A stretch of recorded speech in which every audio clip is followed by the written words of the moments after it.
Well, church family, last week we started our series, The Vine, the Trellis, and the Crow. And hopefully you've had an opportunity to follow some of the links through the local email that's been sent out. We've given in some resources for family devotions, and we've got a few extra printed out copies of that for you to grab today. This series that we're in is, we're considering how the Christian life is one that is primarily a life with Jesus. That to genuinely follow Jesus is to be having fellowship with Jesus. And if genuine fellowship is happening, as we spend more time with Jesus, we'll then see formation begin to happen. The more time we spend with Jesus, the more we'll be shaped into his character. That will be the outcome of our faith. And the more we are shaped like Jesus, the more our life will begin to bear the same fruits of Jesus. The more we are formed by what and who we follow.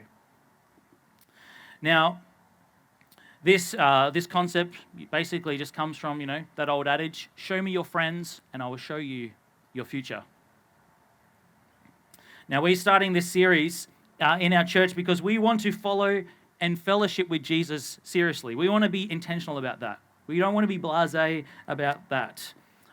We want to be partakers in the promises of God so that we can be formed into the character and likeness of Jesus Christ as God promised and predestined us to be.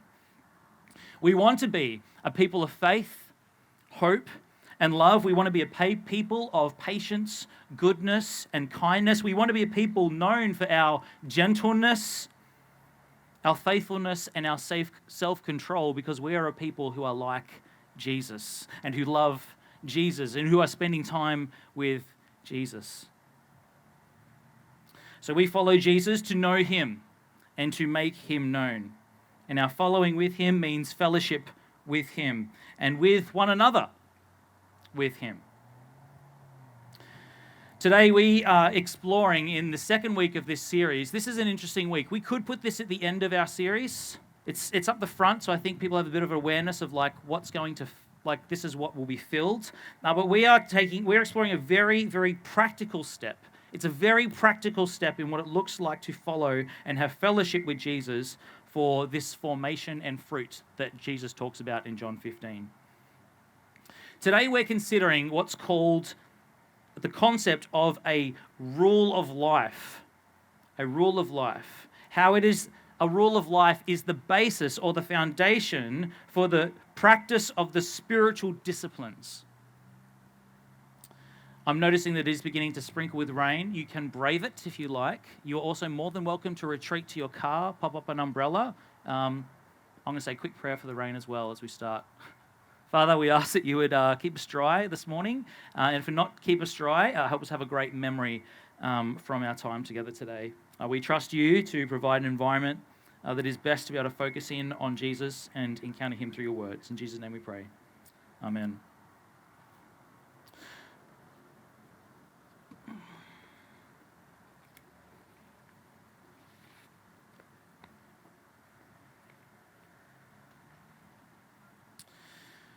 A rule of life is to help us practice the spiritual disciplines. It's for us to have fellowship with Jesus, and it's so that our formation into be like Jesus is not by accident, but is an meaningful, intentional, loving, relational approach. A rule of life is a plan to make time for the one who has died for you. A rule of life is to prioritize practicing being godly. A rule of life is structuring your days, your weeks, your months, even your years, so that you can be spending time with Jesus, your friend. Do you make time to spend with your friends? Do you make time for him? God, Father, Son, and Holy Spirit.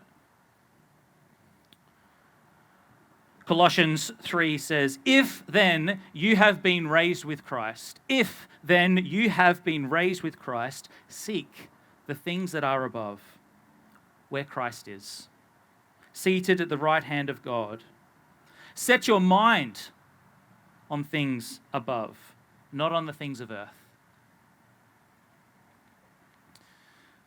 So we introduce this concept of rule of life. This is how we're going to be organizing our time and our thoughts over the next few minutes. 4 headings for us to be aware of. We're going to talk about the concept of a rule of life, the concept of a rule of life. We're going to talk about the rule of life in Jesus' life, the rule of life in Jesus' life. We're going to talk about some principles for a rule of life, and then doing something, I'm going to talk about rule of life in my own life. I'm going to be doing 2 things a bit different than usual in today's teaching. One is that I haven't done a Bible reading yet, have I? I'm going to be doing the reading at the very end to give you time and space to reflect on that in light of what we will have heard. The second thing that I'll be doing today, which is, I would say, uncommon, is I'm going to be speaking about myself a lot at the end, which I hate doing. But this is a concept which is one that is understood best when it has flesh, and you can see it in the life of someone else. So I want to try and introduce that with just some of my own experience. And over the coming weeks, please engage, let's chat. I want to be able to help you in this very helpful practice. So, heading number 1, the concept of a rule of life. What is a rule of life? Well, basically, a rule of life is an acknowledgement of our human weakness. That if we fail to plan, we are planning to fail. And a Christian rule of life is recognizing how your life can be aligned with Jesus' life, making it a priority. A Christian rule of life is about an intentional, strategic, deliberate obedience, the pursuit of the righteousness that can be formed through ongoing fellowship with Jesus. Here's a question. Do you have a plan so you won't sin? Are you planning not to sin? Do you have a plan for how you can honor and become more like Jesus as you spend time with him? Do you have a plan for that? See, a rule of life, a Christian rule of life, is a plan that you've created, and for some people even written down, so that you can be proactive in cultivating a strong and healthy relationship with God while you're fresh and thoughtful. You're thinking about these things while you're fresh and thoughtful, proactively, rather than reactively and less effectively, trying to figure out life when you're tired and dismissive. The rule of life is essentially like the trellis that we heard about from Lucas. The rule of life is what the structures that we place in our life so that we can allow the vine to grow as it abides in Christ. Now, already at this point, I know that many of you will either be having both or one of these 2 thoughts from what I've already said. 2 thoughts. The first thought will be, isn't this a little intense? Isn't this a little crazy? A bunch of rules. I don't like that word. Rule of life. A bunch of rules to follow Jesus. I just want to go with the flow, man. I just want to be spontaneous, dude. That's what my life's meant to be like. That's what defines me. Isn't a rule of life a bit crazy? No, not really. 2 reasons I'd give. A rule of life, firstly, is not uniquely a Christian thing. You know, a few Christians some decades ago just called this type of Jesus following a rule of life. There's people in the world all around us that have a rule of life, either intentional or unintentional. People all over the world, intentional rule of lives. Do you know any high-level, high-profile athletes that have a fitness plan, that have a meal plan? They look a little bit crazy compared to the average person. But they believe they have what it takes to win the race, to win the prize, to be the best, and they are intentional in pursuing it, aren't they? They have a rule of life. Planned out, structured, disciplined rule of life. What about a farmer? Anyone know a farmer? To the eyes of the ignorant, a farmer who embarks on a daily routine to rise early in the morning, to be in the dirt, to plant seeds, to water and to weed, it might look slow and arduous and day-to-day pointless. But their perseverance is because of a trust that they know that one day they will reap a harvest. And they structure that trust around a rule of life. These are planned, scheduled, intentional, daily, monthly, yearly inputs for growth, aren't they? Those are some intentional rule of lives. What about the unintentional rule of lives? What about if you're a parent or a Surf Coast parent, a dog owner?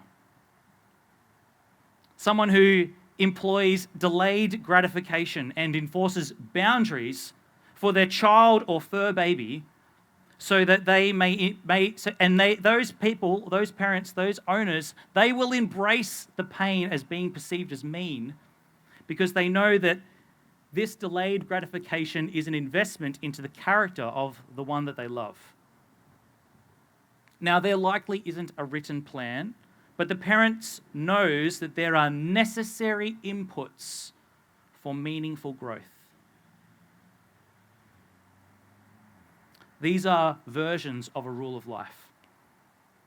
And a rule of life can be formed and should be formed by followers of Jesus.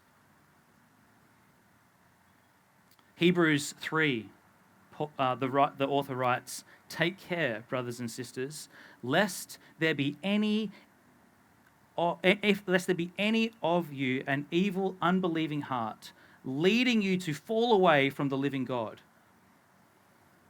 But exhort one another every day, so long as it is called today." Exhort one another every day, so long as it is called today. What day is it today? Today. Oh, it's today. I probably should exhort some people. You look great. How you doing? Love what you're doing over there. You're amazing. Sorry, just being biblical. But exhort one another every day, as long as it is called today, that none of you may be hardened by the deceitfulness of sin. For we have come to share in Christ, if indeed we hold our original confidence firm to the end. That takes some planning, doesn't it? That takes some intentionality. That takes pursuing. That's in Hebrews, or as one other pastor once said, too many Christians grow old, but don't grow up. Or in the words of Johnny Artavanis, being a disciple of Jesus means, by definition, that you are a learner, which necessitates hard work. We need to be a people who fight off spiritual laziness. You can be a Christian and be lazy, but you can't be a mature Christian and be lazy.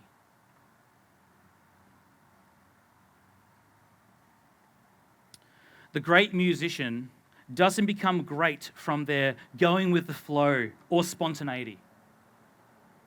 They don't just wake up one day being able to play the notes, know the scales, recognize pitch, and adopt the right key. All of that comes with an intentional, disciplined, time set aside, just got to do it today, effort.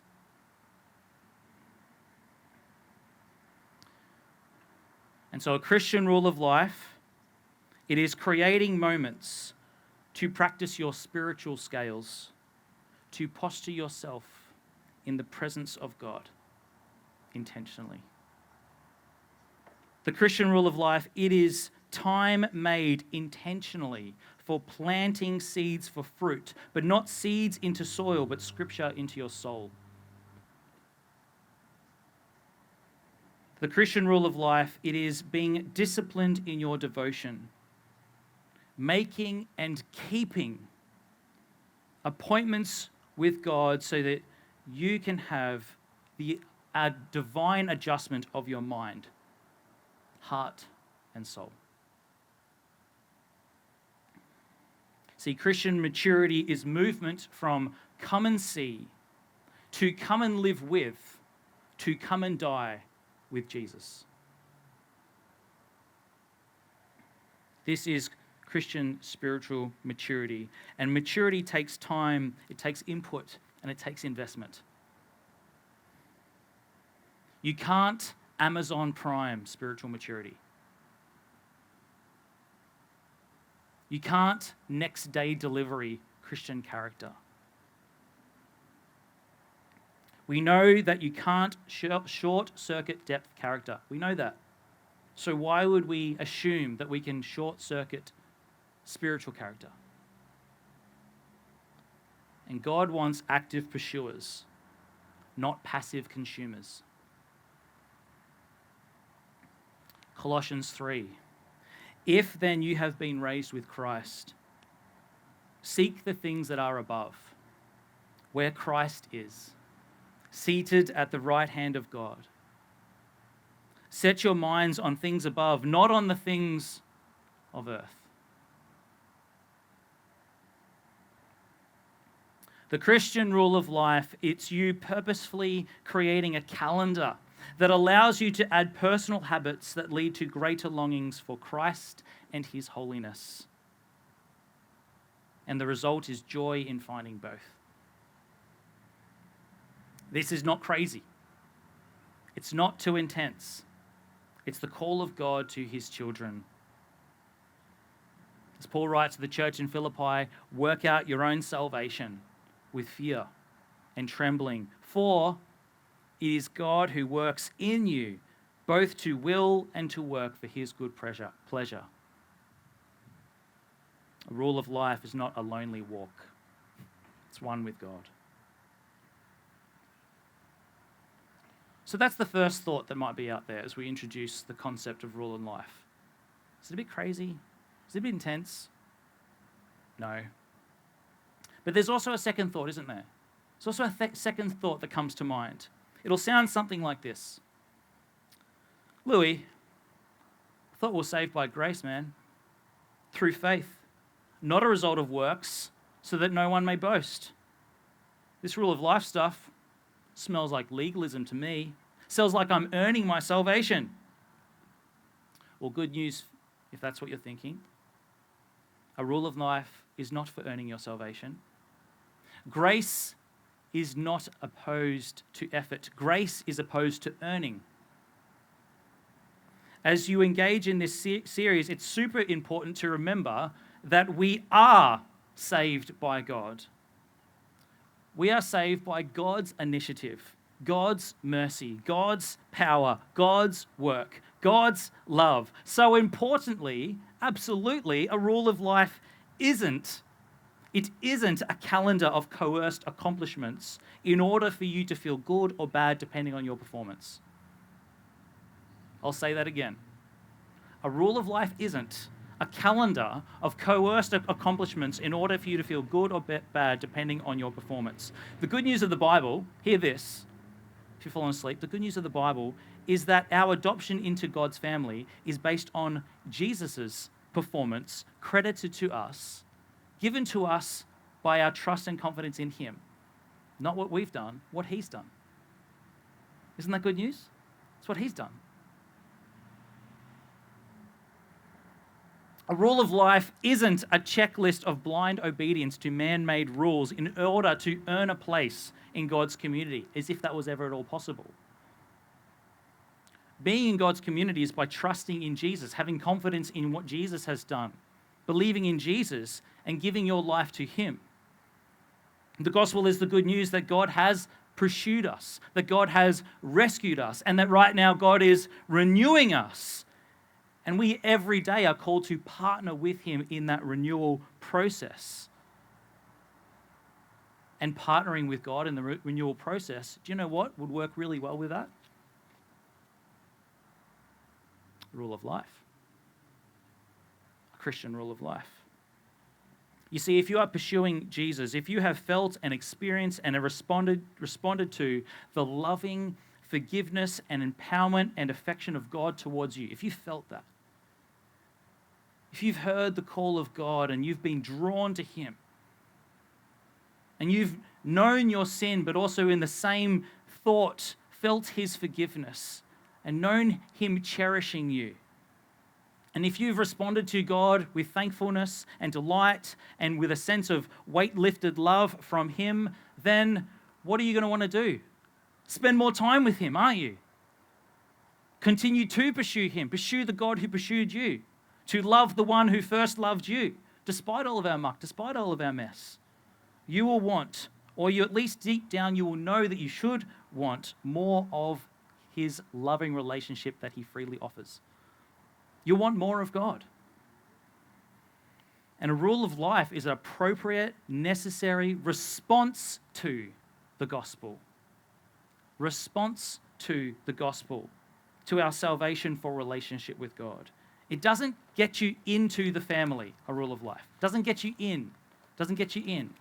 But it's the life of relationship that the kids who are adopted in seek to cultivate it because they are in. Do you see the difference? Do you feel the difference?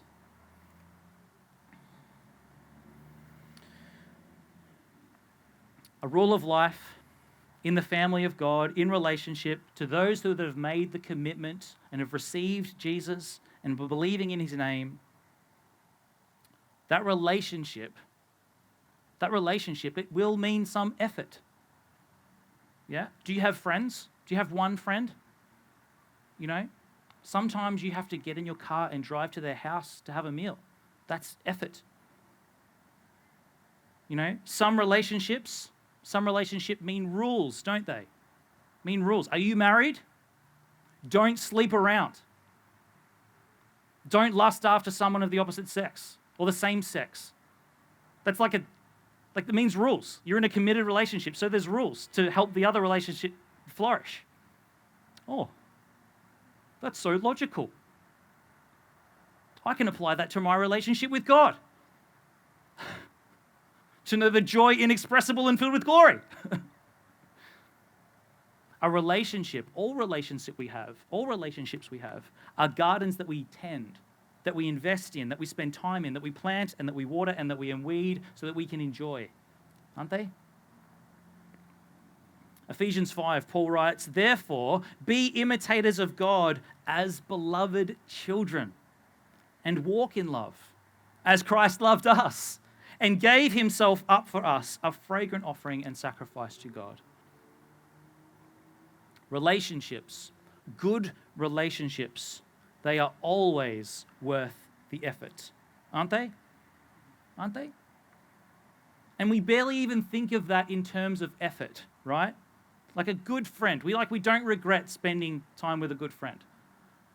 We don't go, oh, have to go hang out with my best mate now. Far out. So hard. Can't believe I have to schedule time in for this stuff. No? What a friend do we have in Jesus.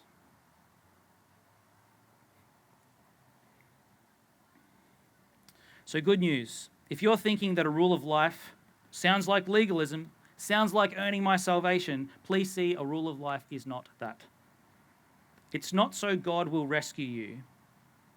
It's not so you will be good enough. Do you love Jesus? Have you sensed God's love for you through Jesus? Do you have an affection for Jesus? Do you know that Jesus, through his death on the cross and resurrection to new life, that work is what has cleansed you from sin, and you can now freely stand before God in purity and in peace? If you'd be like, yeah, then you are rescued. You are set free. You are good enough. God loves you. And today we're talking about embracing a rule of life, a way of living, a set of rhythms and routines and practices that help us discover more of not just the rescue, but of the deepness and intimacy of the relationship that we're rescued for. And it just keeps getting better and better and better and better and better. That's the awesome thing about life with Jesus. Everything else in this world will die, rust out, end up at the dump. Everything else will fade. You know, your brand new car will be one day a used car. Your nice house will one day have crayon all over the walls, if my kids visit. Your new shirt, it'll get holes. You know, even your best mate, they'll die. But Jesus, it's just a constant life of ever-increasing discovery of his wonder and of his beauty and of his amazement. And then when we die, it's just like, whoa, my faith has become sight. Incredible. Let's keep doing this because now I don't even have sin holding me back. She's like, well, it's going to take a while. Good thing we've got eternity. That's what I'm pretty sure that's what he say. I picture Jesus as just so much fun to hang around with all the time because he is. Sorry. Got to stay in my notes. I shall be here all day. So I've said a Christian rule of life is a strategic, intentional, deliberate obedience to Christ. A pursuit of the righteousness that can be formed through ongoing relationship with Jesus. Now, worth saying at this point, there's no way that within this one Sunday set of teaching, I can tell you what a rule of life can and should look like. Today is an introduction to the topic, okay? Just giving you sort of the first, star pickets in the ground of just like, oh, we need star pickets is kind of like today, right? This is like encouraging you and an invitation to take the first step or even just to begin to process the thinking around this. Some of you will be like, I remember when I was introduced to this, I was just like, that's even a thing in Christianity? What? Give me a month to process that. Maybe that's you. But this is the first step. Maybe some of this has landed so far. If so, great. Maybe not. If it hasn't landed yet, here's a fallible illustration to try and work it out, all right, of what introduction to rule of life is. You could see this sermon, this teaching, like the first ever organized conversation at the gym with your newly found Instagram-worthy personal trainer, right? This is like the first week, and the rule of life is sort of what you begin to sort of see begin formed after your initial personal trainer with the gym. Yeah? You've sat down together with the personal trainer and like, okay, so tell me about some of your goals. And you're like, well, I want spiritual abs. Or, I want ever-increasing joy. Or it's just like, I just want to be more like Jesus. And they go, great, I can help you with that. I've got some goals here. I want to know how to hang out with Jesus. I want to learn more about Jesus. I want to be able to do the things that Jesus did. And they go, awesome.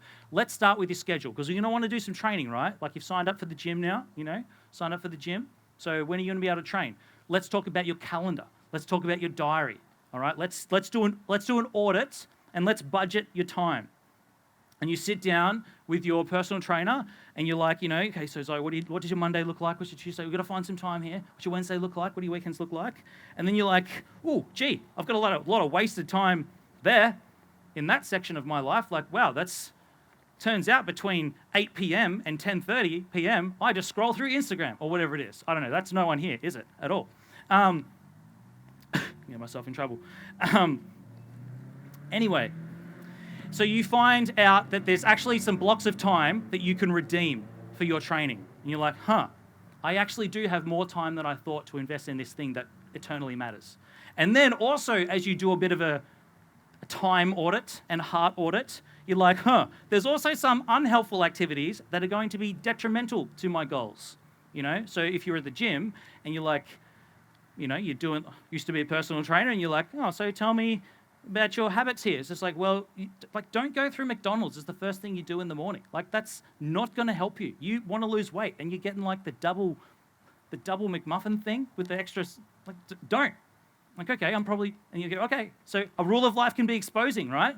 You sit down, you start doing this stuff. You're like, God, please help me find ways to spend more time with you. You're just like, probably should not be doing that. So a rule of life is not only what we add in, but also what we are intentionally taking away. And so this rule of life begins to be created with your personal trainer, It's the weekly, monthly, yearly frame for you to see and adjust and to walk towards to so you can make an investment into your time with God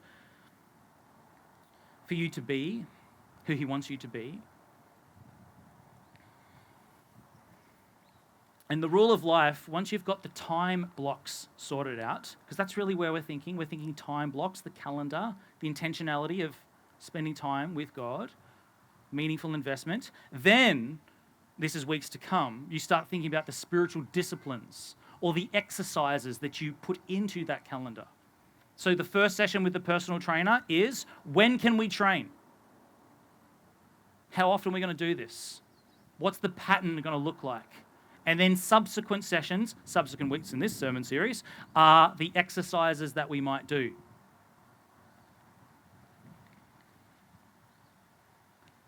So if this was first gym sessions, number 1 in gym church, the next week, in the next session, I'd be saying, come back next week, let's talk about the specific exercises that you could or should fit into your freshly audited schedule, which you're thinking, oh, this is intimidating, maybe, or you're like, oh, I'm excited. And if we are going to keep with the personal trainer imagery, if you're like, yes, I'm keen, let's do this, rule of life, spiritual disciplines, I'd be sitting back, I'd watch you leave the door, and I'd be like, I'm so excited that that person is taking their health to the next level. I'm looking forward to that person doing some training and understanding some basics. I'm looking forward to giving them more tools in the future and weeks and months to come as they become proficient in the basics and then move on to other things. I'm looking forward to seeing their gains. Seeing some sweet Holy Spirit gains. I can't wait to hear that person say, this has changed my life. I feel so different. I've got more energy, I'm better with my kids, I'm happier, and that's just what people say when they go to the gym. What happens when they start spending more time with Jesus? This has changed my life. I feel so different. I have more energy. I have more hope. I have a greater sense of my God-given identity. I had no idea that God had given me spiritual gifts to serve Him and His church in these ways.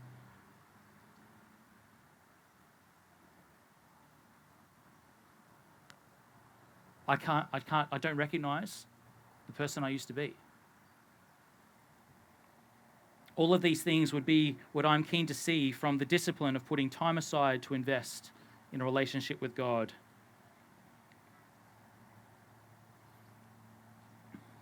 So all of this to say, this is the invitation today, first step, concept of rule of life.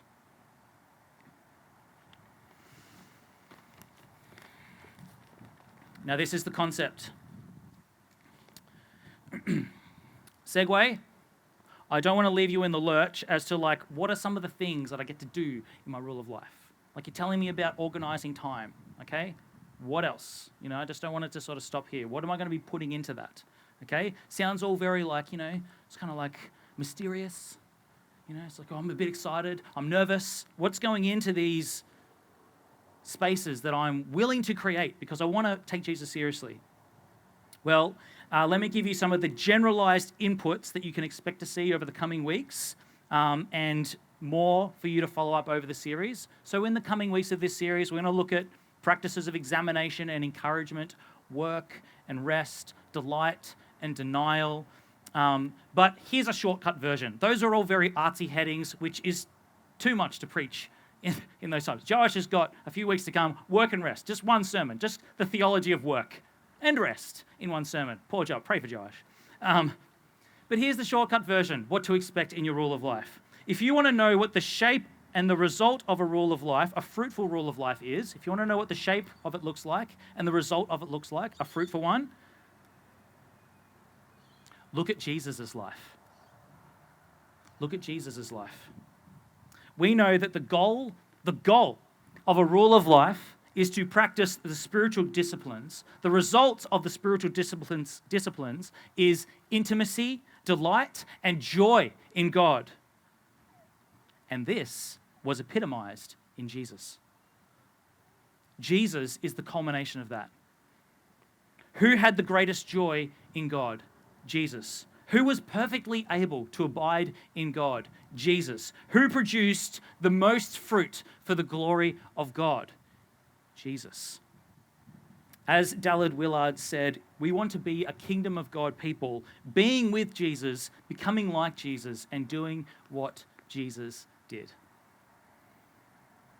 And it's as Jesus says, John 15, by this my Father is glorified, that you bear much fruit and so prove to be my disciples. As the Father has loved me, so have I loved you. Abide in my love. if you keep my commandments, you will abide in my love. Just as I have kept my Father's commandments and abide in his love. These things I have spoken to you, that my joy may be in you. Why did he speak them to us? Sorry, what did that say? Why did he speak these things to us? That my joy may be in you, and that your joy may be empty. Is that what it says? What's the word? Not empty. Full. Who was that? Someone said that. Full. Yes. So the joy may be full. Insert preacher quote here. What does full mean in the original Greek? It means full. Your joy may be full.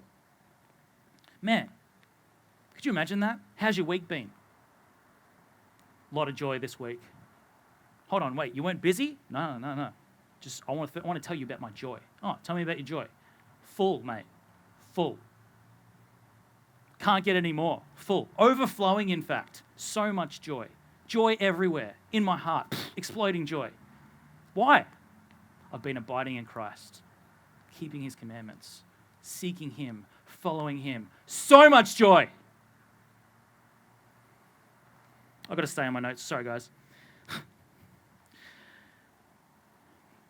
Now, what were some of the rule of life and spiritual disciplines in Jesus' life? How was Jesus' life structured, if you want to say that? Well, Jesus had a pattern of rest. Jesus had a pattern of prayer. Jesus had a pattern of people. Jesus modeled the discipline of learning. Jesus modeled the discipline of fasting. Jesus was committed to loving the little and the least. Jesus was committed to simplicity over amassing. Jesus lived a life that was in view of a plan and a purpose under the sovereignty of God. But don't just see what Jesus did. Look at the prototypes of Jesus in the Old Testament as well. You know, how the Old Testament, pointers to Jesus lived. Moses, David, Solomon. Jesus is the new and better David. Jesus is the new and better Solomon. Jesus is the new and better Moses. Whatever gets a tick from these big dog characters in the Old Testament that point us to Jesus, I think we can safely assume that that there was practices taken and applied by Jesus, but also improved on by Jesus. See, Moses had a rule of life, didn't he? Time aside, going into the tent of meeting to speak with God. Jesus is the new and better Moses, who often would withdraw and engage with the Father. What about David? David writes this in Psalm 119, 7 times a day I praise you for your righteous rules. Great peace have those who love your law. Nothing can make them stumble. 7 times a day I praise you for your righteous rules. Just David going doing King David stuff in the castle or palace or wherever he was. It's like, alarm goes off. Oh, praise session number 4. Let's go. Jesus, your righteous rules, amazing. All right, back to work, guys. No, we still need some more praising for the righteous rules over here. Come on, guys, let's do some praising for the righteous rules. Yeah, all right, cool. Dinner time, hold on, guys. Alarm's just going off. Session number 6, praising God for his righteous rules. You do this every day, David. Like, what's going on? He's just like, well, when I do this, nothing can make me stumble. Jesus is the new and better David. Jesus is the new and better David. He had a custom of being in the house of the Lord, didn't he? Even as a kid. Where's Jesus gone? Can't find Jesus. We've lost our son Jesus. I'm in my Father's house. Of course I'm here. Where else would I have been? Or Jesus, the night that he was betrayed, shares the Lord's Supper with his disciples. What's the last thing that he does before he goes onto the Garden of Gethsemane to sweat blood before his crucifixion? What's the last thing that he did? He sings a hymn. He sings. He praises. He worships. He's like, come on, boys, going to go die for the sins of the world, but first, let's sing. There's a rule of life.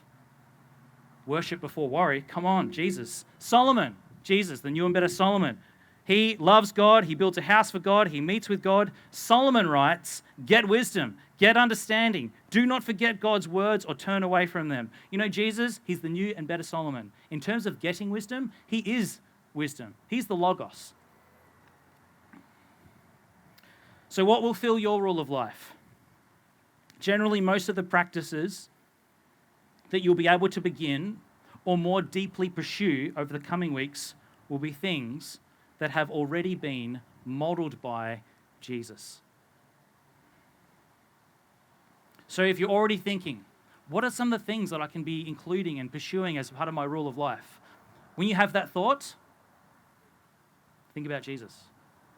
Go to Jesus. Take Jesus seriously. Look at Jesus. So, the concept of a rule of life, what it is, what it isn't. The goal, its relational posture. We've looked at Jesus. Now, principles of a rule of life. Really quick preliminary comments, because this is really important. 4 C's. Character, consistency, change, connection for your rule of life. Keep these in mind, because otherwise your rule of life will be this empty, hollow set of rules, and it'll suck. Okay? So, 4 C's, remember this. These will help you know what to expect if you begin this path of planned pursuit. Character. A rule of life will and should be personal. Like a gym program is personal, right? People have different goals. People have different capacities. People start in different places. Just like fitness, make sure that you're starting somewhere and you at least going to the gym. The way that you train will be different to the way the person next to you trains, because they're a different person. A meal plan is personal. People have different tolerances. People have different flavors. People have different nutritional deficiencies. Like a diet, you want well-balanced, healthy inputs, and not every single vegetable is needed. Just start with the one that's most appealing. It's better than the junk that you're eating before. That's character. Consistency. In my time being a personal trainer and being a physiotherapist, abs are not a 6-week program. I'll tell you that for free.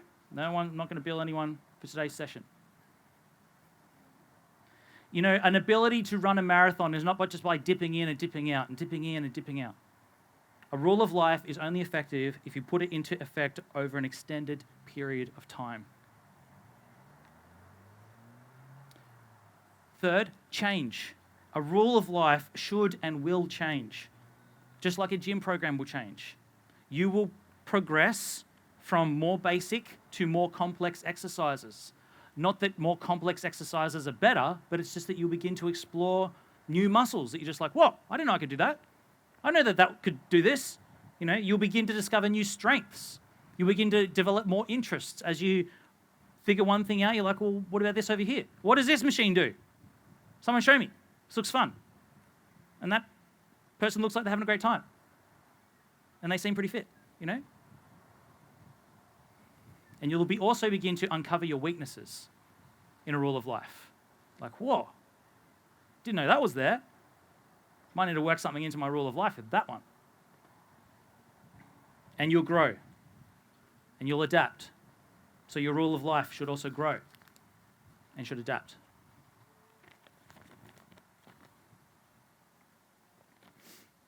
Last C, connection. Rule of life, connection. Connection. The commitment that you are seeking to create in your calendar, they're not for moments of moral accomplishment. We've been here, said that, but it's about margin for meaningful connection with God. If you've forgotten that your rule of life is about drawing near to God so that God will draw near to you, then your rule of life is a load of rubbish.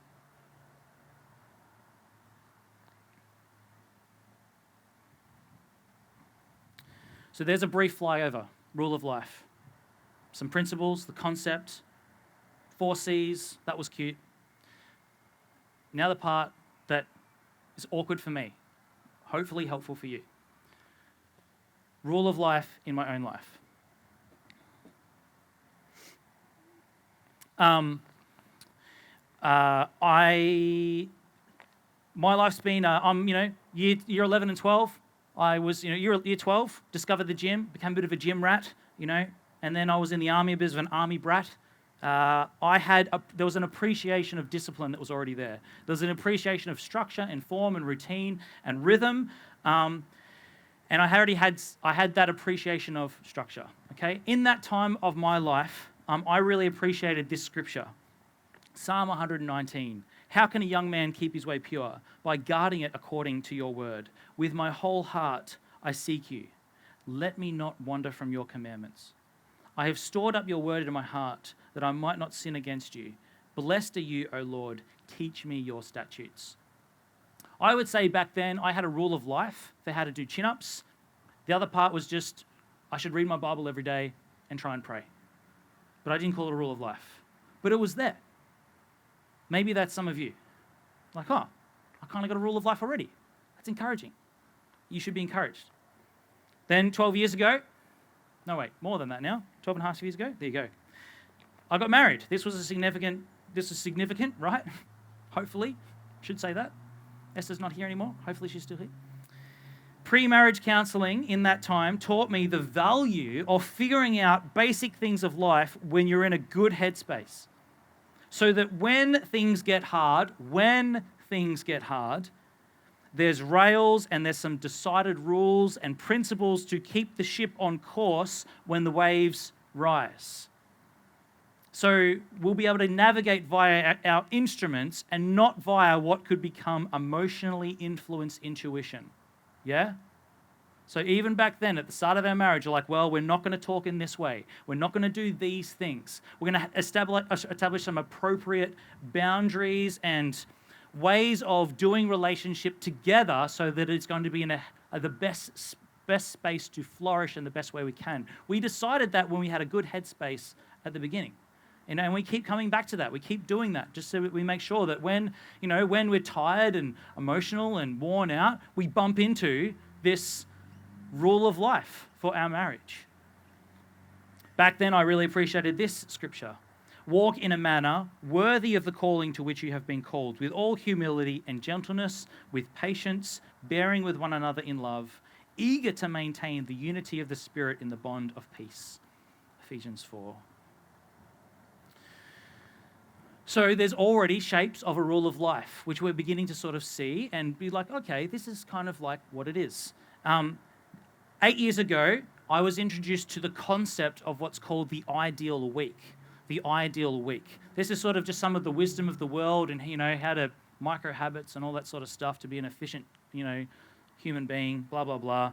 Basically, that's a planning ahead of a weekly calendar in advance of when it gets time, and you start with the things that have to be done and you put them in the calendar. Then you start with the things that you'd like to do and you can put them in the calendar, things you should be disciplined to do. And by the end you stand back and you're like, that's ideally what my week will look like.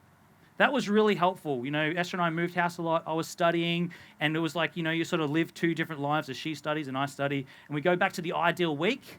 And okay, so we know that we're not going to schedule something here because we've already got that blocked out for church. Or, Monday night is our date night. That's already blocked out. We don't feel that. Plenty of blank space on the ideal week. Plenty of blank space. But we had this thing stuck on the fridge, which would change whether we were in holidays or not. We'd keep coming back to it, and we would adjust how we were spending our time. Because we were planning it in advance, and we're like, well, this is what we're basically going to commit to. That is a version of a rule of life for how we were living. Then 3.5 years ago, I became a full-time pastor. I learnt that the spiritual maturity and depth of a church is often limited by the maturity and depth of the pastor. I learnt that a church's ability to see Jesus and to have joy in Jesus and to know confidence of Jesus and to sense the realness of Jesus can often be limited by the one who is primarily telling them about Jesus. So I sought out older men in my life, and I sought out some old dead guys that I could read and be mentored by. And I podcasted and I read about what the long game of faithfully serving people in the name of Christ should look like. And I stumbled upon what was formerly called the spiritual disciplines. Habits for holiness. Prioritizing to spend time with the Prince of Peace. And I found two things in that. I found, hey, I'm doing some of this stuff already. That's good. And I also found, hey, I'm not doing some of these things. And some of these things are awesome. And so I began to crawl in some of those things, began to walk. I now get to run in some of those things. And there's like a pile of them. I'm just like, I haven't even dipped into that yet. But let me just get my head around this one. And in that discovery was the concept of the rule of life. And I took all that I'd known, since sort of leaving home and being an army boy and blah, blah, blah. And I was just like, boom, let's try and redeem this whole thing. And that's no longer about an efficient calendar so that I can be, highly effective habits of whatever it is that book is that sold too many copies that people were interested by. But just, how do I do life with Jesus well? So church family, if then you have been raised with Christ, seek the things that are above, where Christ is, seated at the right hand of God. Set your mind on things that are above, not on the things of earth. I want to invite you into growth. I want you to take and chew on and meditate on these preliminary insights of a rule of life and then to build on them. We've got a guide that you can download online which has got some introductory thoughts. It's all right. It's a place to start. But let's together meaningfully invest in our relationship with Jesus and help one another out. Start the conversation and walk side by side in what I'm sure for many will be a new thing. But it's a good thing because our feelings follow our faithfulness, and our delight deepens with discipline, and our affection intensifies with intentionality. So I've played it up a lot today in just introducing this concept. So I'd encourage you to ask God to lead you on a path of pursuing Him so you'd know the joy of being with Him, the Good Shepherd, of whom in His presence you lack no thing. And then come back over the weeks to come, and let's keep exploring and putting flesh on these bones, and we'll go from there. As promised, I'm going to finish with our Bible reading, and then we're going to sing some songs in praise and worship of what God has done in the gospel, brought us into His family. We can even be practicing a rule of life right now, singing, remembering, worshiping and praising. Brett's got a bunch of songs he's going to lead us in. As the band comes up, I'm going to read for us from Matthew 7. This is the end of the Sermon on the Mount. What has often been said is Jesus' most famous teaching. He gets to the very end of all the things that people should and shouldn't do, and he says this: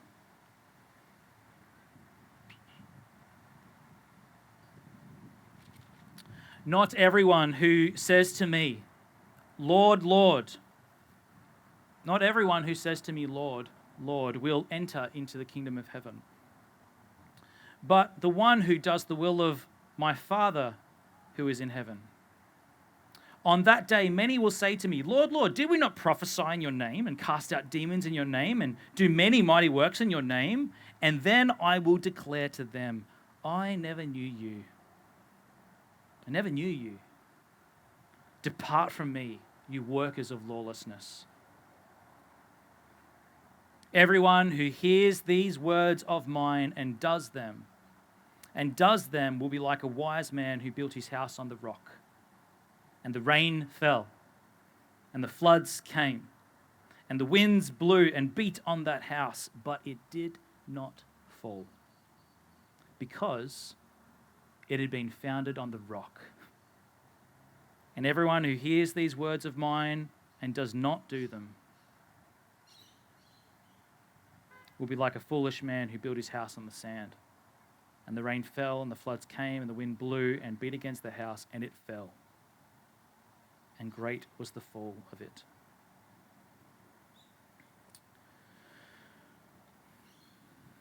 Church, my alarm's just gone off. Praise session number 6. Praising God for all of his righteous rules. Let us find our firm foundation in him. Thanks, guys.